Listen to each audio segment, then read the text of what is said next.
Welcome back. We're looking at the ongoing political turmoil in Iran as anti-government protests continue and more blood is spilled on the streets of its cities. How will Iran reconcile its bitter political divisions? Discussing that, I have with me Iranian-American writer and journalist Azadeh Moaveni from Cambridge, England. From Los Angeles, political analyst and independent researcher Soraya Sepahpour-Ulrich, and here in Washington, D.C., former U.S. diplomat Hillary Mann-Leverett. And let's get back to some questions here with Ali Reza in New York on the phone joining us. Go ahead, Ali Reza. Oh, hi there. Hi. Yes, I'm an Iranian American, and like most Iranians, I've been following this for the past 6 months, and I think I've reached a point where I've come to the conclusion that the opposition is just pure rhetoric. I mean, they produce no evidence for any of their claims of election fraud, and it seems like they've descended into just pure hooliganism and violence and just setting Tehran on fire to prove their point, and propaganda and every kind of worst aspect of political activity. And I've kind of become fed up with this. And again, I'm an American Iranian, so I was originally very much in favor of Mousavi and his improved relations. But I've really, at this point, just become fed up with all of the hooliganism of these reformers. And I'm wondering if this attitude is something that other Iranians might feel. Okay, well, let's get a comment from Soraya in Los Angeles here and ask also the question. You were saying earlier on how it's a mixed batch, the people who are protesting, and that there are different reasons for why people are out on the streets. Is there any semblance of a hardcore opposition then that has a true political motive? And like you said, it may be being hijacked, but can you see that hardcore political opposition actually isolating itself from the so-called hooligan elements, as Ali Reza is suggesting? I think that many people would share his sentiments. Frankly, what I don't understand is in 2000 in the United States, and I have to make this analogy because it makes it easier to understand. In the year 2000, many people felt that President Bush did not deserve to be the president of this country, that he was selected and not elected. Yet the people of this great country, they settled down. By this great country, I'm talking about America. They settled down and they went on with their lives. Now, in Iran, it's been dragged on. And I have to ask myself, is this because the Iranian opposition is being given an audience? Because had they not been given had the media, international media, not concentrated on them, then they would not be out on the streets every day. When I was in Iran, 24/7, Voice of America was in everybody's family room telling them that we're with you. And first of all, it's against the Algiers Accord. And secondly, they were in the family room saying, we're with you, you're brave, go out there and protest. Now, this is not right. You know, Soraya, people have to get on with their lives. Yeah, there's an interesting question on that point which I want to put to you. It came in from Massachusetts in the USA, and Kyle Marston wrote in to us asking this. In what ways can the international community take any action without violating the Iranian government's right to internal sovereignty? Can you see any mechanism for how the approach or the intervention or at least involvement in Iranian politics from outside might be done in a more balanced way as you're suggesting? Well, the Iranian community can take care of themselves, thank you very much. They are sovereign, they're intelligent, they're bright.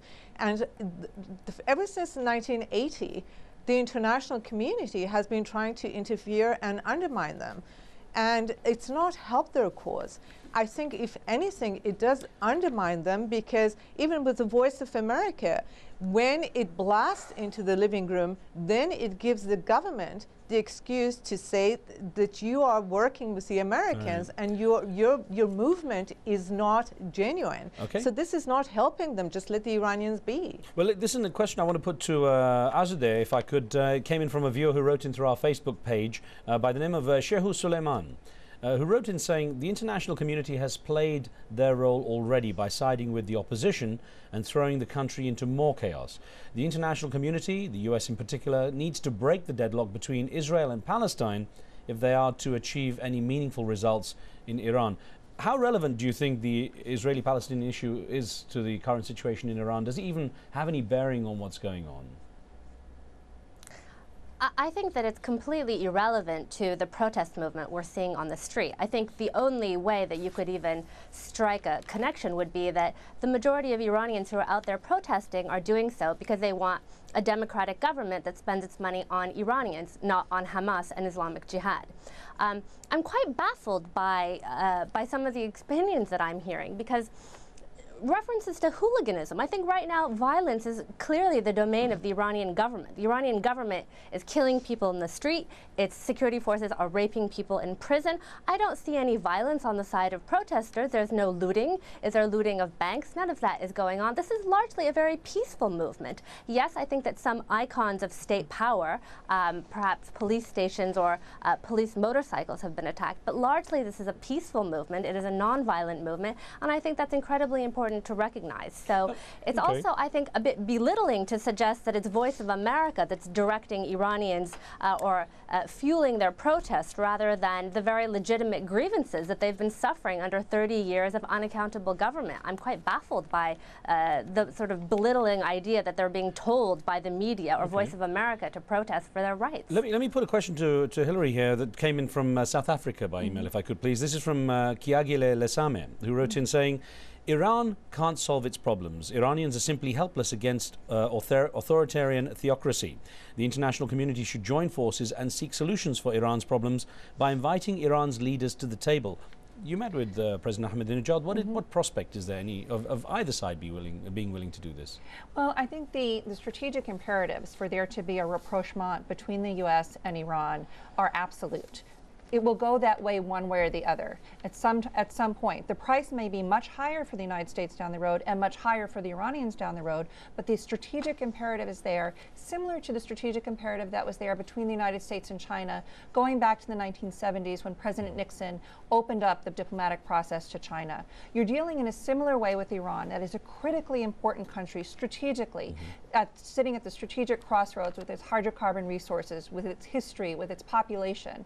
This is a critically important country. The United States can't isolate it away, sanction it away, kill all the Iranians that we don't like. Of course, we've tried that in some other places. It will not work in Iran. The most important thing we could do, both for the strategic imperatives of the United States and I think for the Iranian people, is to pursue a strategic rapprochement with Iran to resolve the problems between the U.S. and Iran and have a normal bilateral relationship. Now, isn't it natural for Iran's government to be suspicious, though, of U.S. intentions, especially when I think we talked even maybe a couple of years back, a year and a half back, on the goals of certain elements in the Bush administration, Dick Cheney in particular, to want to provoke Iran into some kind of conflict? Absolutely. I mean, you have the facts that the Bush administration appropriated at least $400 million for activities to undermine the Islamic Republic. You also have many people that are in the current Obama administration who have never wanted to engage Iran. That includes our Secretary of State, Hillary Clinton. She has never wanted to engage Iran, and in fact, during the campaign,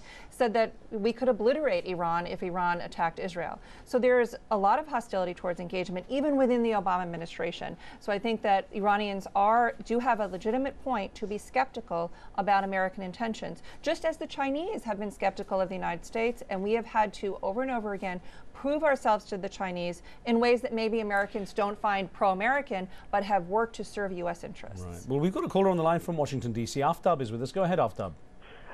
Thanks for having me, first of all.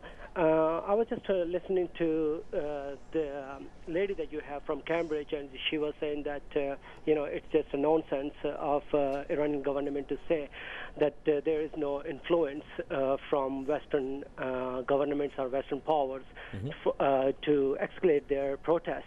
I'm highly disagreed because, first of all, there is a very solid evidence and that linked directly to the British government. And then there are a couple evidences that, I've never seen it, the facts, but they're linked to Americans. So let me put this to us.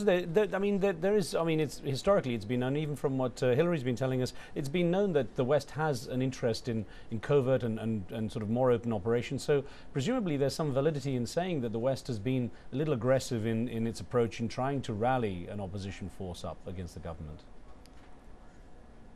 Well, I think that certainly there may be an enthusiasm in the West for celebrating or for trying to characterize the Iranian protest movement in a sort of wishful way, immediately sort of casting regime change aspirations onto it. I can concede that. What I differ with here, though, is the notion that that there isn't enough wrong in Iran that would bring millions of people out onto the streets of their own accord. I've lived in Iran for much of the past decade. There is incredible inflation. Think of 150% inflation. This is a country where 60% of college students are women, and yet there are laws on the books in which women can be stoned. This is a country where people are incredibly sophisticated, educated, and are demanding a lot of freedom. And it's a place where they're getting very little of that accorded to them. Well, we only have 30 seconds left. Soraya, I want to get your comments on how capable you think Iran is of solving its problems with the way things are currently. Just 30 seconds, I'm afraid. I think that Iran is capable of solving its problems if everybody else stayed out of its business. Even with everybody attempting to interfere, Iran is a country that resisted the world whilst it was fighting Iraq. It will come together. The more they try to interfere with it, the more it will kick out anybody who tries to. And it's very resilient, and the people are resilient. If foreigners try to get into its business, it just won't work. Well, listen, unfortunately, there's, as always, many more questions, never enough time, but I want to thank you all for taking part. Thank you very much. Thank you. Thank you for being with us too with your questions. Now remember, you can watch a podcast of the show on iTunes. This week we're featuring a discussion on the one-year anniversary of Israel's war on Gaza, where we're examining the continuing humanitarian cost to the people there. On the next show, making hatred mainstream, how much a factor such as the declining economy, anti-immigrant sentiment, and the election of Barack Obama providing a political opening for America's white supremacist movement. Be sure to tune in for that. From me and the team, we'll see you next time.